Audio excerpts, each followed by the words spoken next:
Dear student, we'll be continuing with plant kingdom, and today we will discuss pteridophytes. So pteridophytes are called first terrestrial and vascular plant. Means what? They live soil. Okay, they live in soil and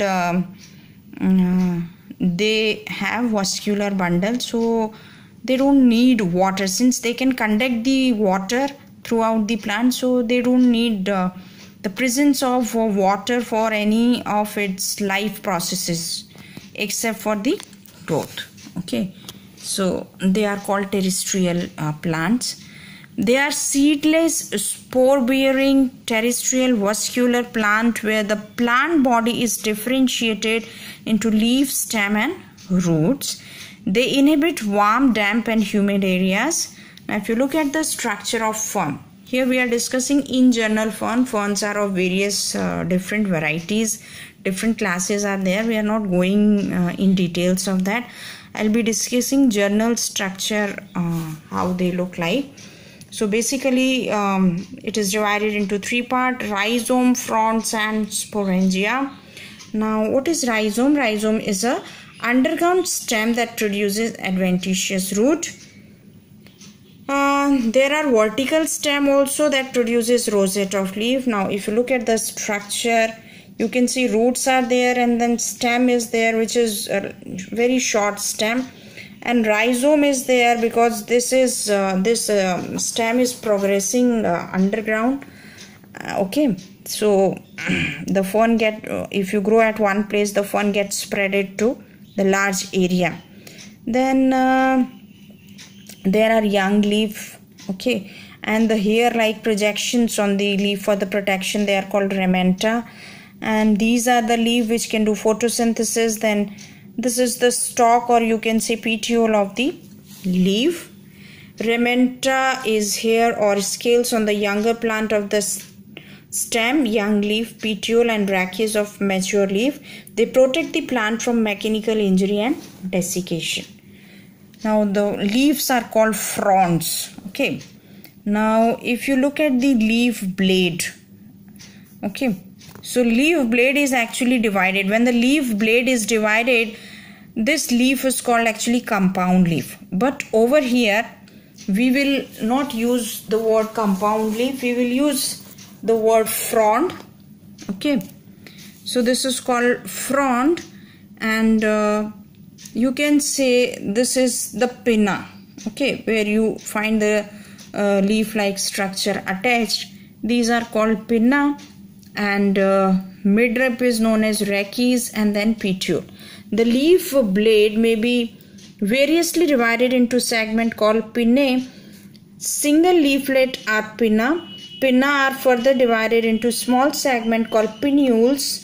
The young leaf roll from apex toward downward to present growing tip.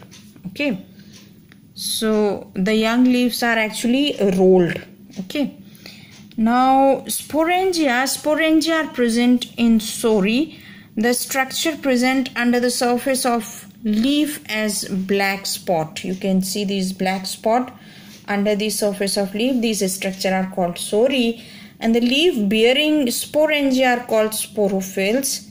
Sporangia bear spores which are called as seed of the plant. So sori bears sporangia, sporangia bears spore, and these spores are called seed of the plant. They are seedless plant. Now we will see the life cycle of fern. So there are again two phases, just like the bryophytes: sporophyte and gametophyte. Sporophyte is always diploid, gametophyte is always haploid. But the difference, if you compare it from the bryophyte, over here the dominant phase is sporophyte, which is a asexual phase, and inconspicuous phase is the gametophyte, which is a sexual phase. Now let's look at the life cycle.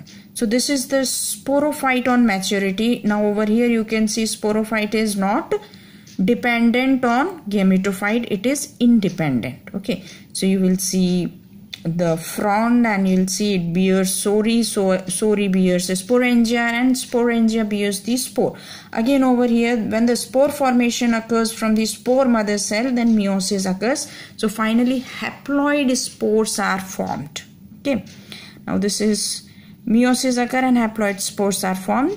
So when they are released, they will germinate and form a hair-like projection. So after some time, this heart-shaped structure is formed. This is called prothallus. Okay, thallus. Why it is thallus? Because again it has not been distinguished into the various part of the plant. So this is called young gametophyte. Okay, then it develops the sex organ, entheridium and archegonium. Entheridium, just like bryophyte, produces a sperm or male gamete. Archegonium produces female gamete. And this, when this happens, that it started bearing sex organ, it is called mature gametophyte. Okay, this is a very short phase. So here gametophyte is not dominant, but it appears only for a less period of time as compared to the life cycle of fern. Then fertilization occur and zygote is there.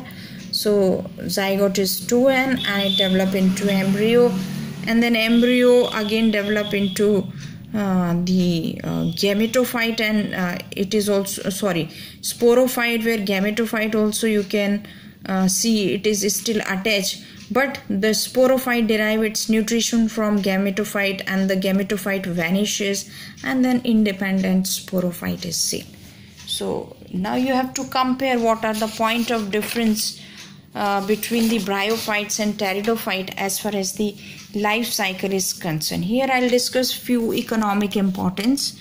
So Adiantum lycopodium, it is used in the treatment of rheumatism. It helps to cure throat infection. Diopectoris yield anti-helminthic drug. Azolla, which is called water fern, is symbiotically associated with cyanobacteria and is used as fertilizers.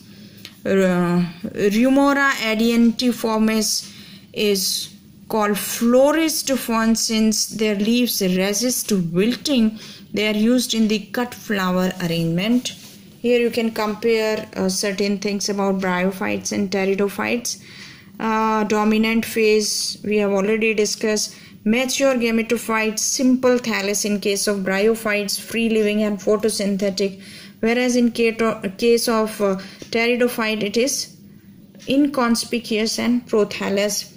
Mature sporophyte depend on gametophyte in case of bryophytes and has capsule, seta and food, whereas over here in case of pteridophytes it has got two leaves, stem and leaves, and it is a prominent phase. Now there are terms called homospermy and heterospermy. Heterospory. Homospory refer to the production of single kind of spore, neither microspore nor. This is in concern with the formation of a spore in the sporangium. Sometimes two different kind of spores are formed. Sometimes one kind of spore is formed in one sporangia. So depending on that, they are known as heterosporians. The heterospory refer to the production of two different types of spore differing in the size and sex. Okay, so one is male and one is female. So this is all about pteridophytes. We'll continue with the plant kingdom in the next video. Thank you.